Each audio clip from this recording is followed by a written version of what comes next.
Puncak Senopati Telik Sandi, Perang Jawa.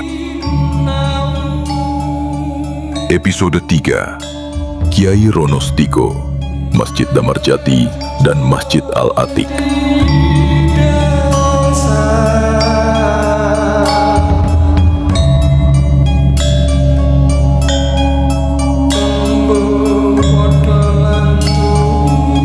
Kiprah Kiai Ronostiko di Salatiga sebenarnya telah dirintis saat mulainya Perang Diponegoro, yaitu sekitar tahun 1825.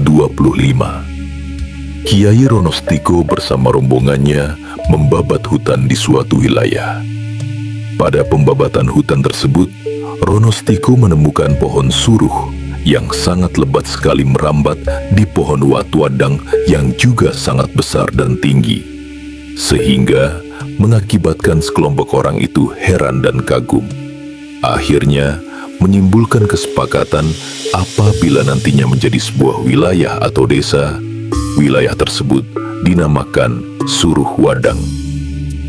Tidak lama setelah rombongan Ronostiko datang, sekitar tahun 1830 pasca Pangeran Diponegoro ditangkap, juga datang serombongan orang yang diketuai Kromo Dongso. Kromo Dongso dan rombongannya melakukan babat hutan yang berada di sebelah utara, kurang lebih 2 km dari rombongan Ronostiko. Di tahun 1850, Kromo Dongso meninggal dunia. Oleh karena itu, para pengikutnya mengikrarkan wilayah itu dengan nama Jodangsan untuk mengenang Kromo Dongso. Setelah itu, masih di tahun 1850-an, datang juga serombongan orang yang ketuanya bernama Abdul Ngalim. Abdul Ngalim dan rombongannya babat hutan di sebelah timur, kurang lebih 3 km dari daerah Kiai Ronostiko. Di dalam babat hutan tersebut, mereka menemukan batu datar atau dalam bahasa Jawanya disebut Mblaba di dekat mata air yang cukup deras debit airnya. Sebagian besar air tersebut tidak bisa mengalir karena tertahan menjadi kolam atau kedung yang dikelilingi pohon jenar. Pada suatu malam, Abdul Ngalim bermimpi bila batu Mblabak tersebut adalah tempat duduknya seorang widodari yang sedang mandi. Untuk itu, rombongan tersebut berikrar bahwa wilayah di sekitar itu mereka namakan Midodaren, dan kendung di dekatnya tadi dinamakan Kedung Jenar. Orang-orang rombongan Ronostiko dan Kromo Dongso berkembang hidup bersama dan menyatu.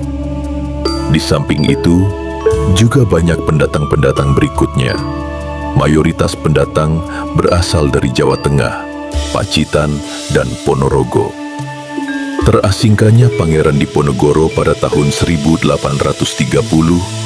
membuat para laskar dan para pengikutnya merubah strateginya untuk menyebar, berdiaspora, mencari lahan yang jauh dari pusat kekuasaan, mendirikan sebuah masjid dan atau merintis pendirian pondok pesantren untuk kaderisasi dan memperkuat pemahaman keagamaan terhadap masyarakat sekitar. Sebagian besar menyebar di wilayah Bagelen, Kedu, Yogyakarta, Magelang, Wonosobo, Purwokerto, Salatiga, Semarang, Demak, dan wilayah mancanegara timur seperti Sragen, Nganjuk, Ponorogo, Madiun, dan lain sebagainya.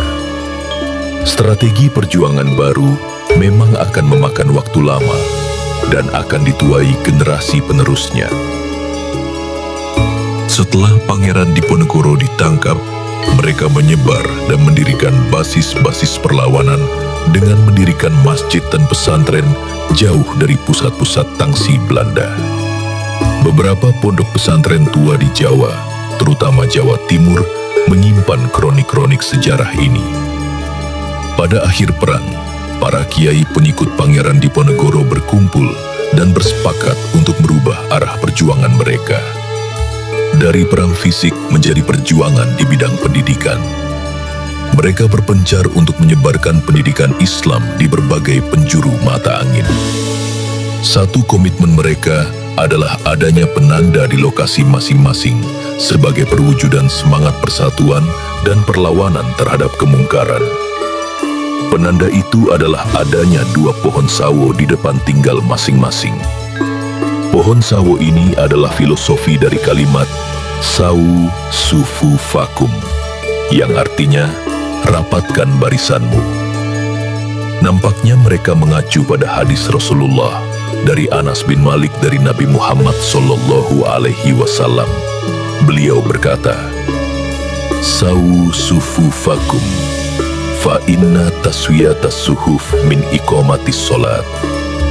Luruskan safmu, karena lurusnya sof termasuk menegakkan sholat.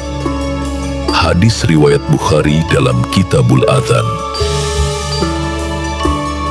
Blitar dan beberapa daerah di Jawa Timur yang berbudaya Mataraman seperti Madiun, Ponorogo, Bojonegoro, Tulung Agung, Kediri, serta Malang adalah kantong-kantong sebaran laskar Diponegoro sesudah Perang Jawa berakhir tahun 1830. Diaspora laskar ini harus bersembunyi karena dikejar-kejar, berganti identitas nama dan menyamarkan diri agar aman.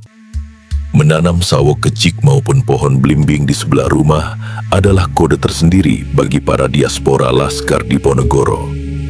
Selain mendirikan masjid dan pesantren, beberapa laskar kemudian menjadi pelaku kesenian rakyat, seperti reok Bolkio di Desa Kemloko, Kecamatan Nglegok, Kabupaten Blitar. Bolkio adalah salah satu divisi laskar perang Diponegoro. Reok Bolkio bukanlah sejenis reok Ponorogo yang dibayangkan orang. Kesenian ini merupakan tarian perang yang dimainkan secara turun-temurun. Hal inilah yang juga dilakukan Kiai Ronostiko dengan mendirikan Masjid Damarjati yang terletak di Kampung Kerajaan, Jalan Damarjati, Kota Salatiga, dan Masjid Al-Atiq yang terletak di Kauman atau yang sekarang menjadi Jalan Kiai Haji Wahid Hashim nomor 2. Masjid Damarjati dengan Masjid Al-Atiq merupakan saksi sejarah keberadaan Laskar Pangeran Diponegoro.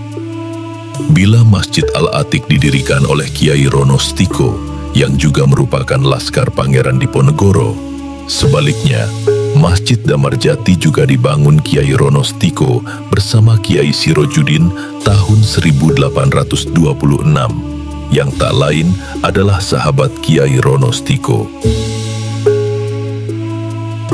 Belakangan, Kiai Sirojudin yang diduga usianya lebih tua dibanding karibnya, akhirnya berganti nama menjadi Kiai Damarjati. Kehadiran Kiai Damarjati dan Kiai Ronostiko sebenarnya ditugaskan ke Salatiga untuk memata-matai pergerakan pasukan Belanda.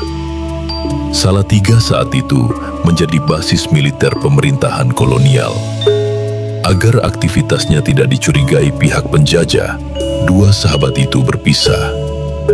Kiai Ronostiko menempati Kampung Bancakan, sekitar 3 km dari kampung kerajaan, sementara Kiai Damarjati tetap berada di Kampung Kerajaan.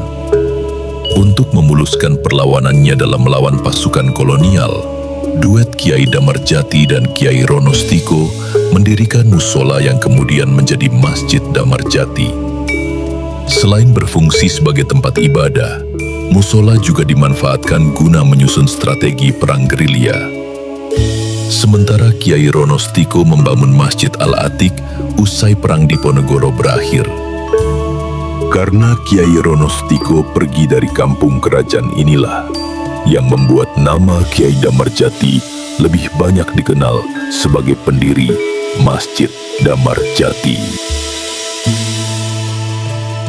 Musola yang dibangun oleh dua karib laskar Pangeran Diponegoro tersebut seiring dengan perkembangan agama Islam di Salatiga akhirnya diubah menjadi masjid.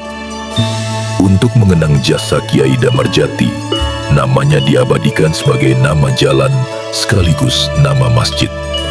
Saat beliau wafat, belakangan dimakamkan di depan masjid yang hanya dipisahkan jalan. Ada satu pintu tersendiri bagi peziarah yang ingin berkirim doa sekaligus ziarah ke makam beliau. Saat ini, keturunan dari anak Kiai Ronos Tiko, salah satunya yaitu Budi Gunawan, sempat mengikuti jejak leluhurnya dengan menjabat Ketua BIN atau Badan Intelijen Negara pada masa pemerintahan Presiden Joko Widodo. Ayah dan kakek Budi Gunawan berasal dari Dukuh Perampelan, Kelurahan Blotongan, Salatiga. Budi Gunawan pula lah yang merenovasi dan mempercantik makam Kiai Ronos Tiko di Perampelan. Di dalam kompleks pemakaman tersebut, makam Kiai Ronos Tiko berada di tempat tertinggi. Makamnya dikelilingi pagar yang indah dari kayu jati. Di depan makam tertulis terah dan peran Kiai Ronos Tiko selama hidupnya. Demikianlah sekelumit kisah cerita mengenai sepak terjang Kiai Ronos Tiko ketika masa Perang Jawa dan setelahnya. Sosoknya sebagai telik sandi memang membuat tidak banyak mendapat catatan, karena telik sandi merupakan sebuah tugas yang sangat rahasia, sehingga keberadaannya memang harus disembunyikan. Namun, seiring dengan zaman, jejak kehadiran Kiai Ronos Tiko dapat kita rasakan dari cerita-cerita yang turun-temurun dari keturunannya sendiri atau keturunan orang-orang yang pernah mengenal Kiai Ronos Tiko di masa hidupnya. Sama halnya dengan makam Kiai Damarjati yang saat ini banyak dikunjungi para peziarah. Makam Kiai Ronos Tiko yang berada di Dukuh Perampelan pun rutin dan ramai dikunjungi oleh para peziarah dari berbagai daerah. Bahkan, masyarakat Perampelan bahu-membahu merawat, mempercantik, serta menambahkan fasilitas di area makam tersebut. Salah satunya adalah bangunan joglo yang berada di bawah area makam. Joglo tersebut digunakan masyarakat Perampelan untuk berbagai kegiatan kemasyarakatan. Jika ada dari para pemirsa dan sederek-sederek mempunyai catatan atau versi lain mengenai sepak terjang Kiai Ronos Tiko dan sekelumit cerita mengenai peran Jawa yang sudah kami ceritakan sebelumnya, silahkan tulis di kolom komentar. Pun, jika ada koreksi mengenai cerita di atas. Akhir kata, wassalamualaikum warahmatullahi wabarakatuh. Salam sejahtera bagi kita semua.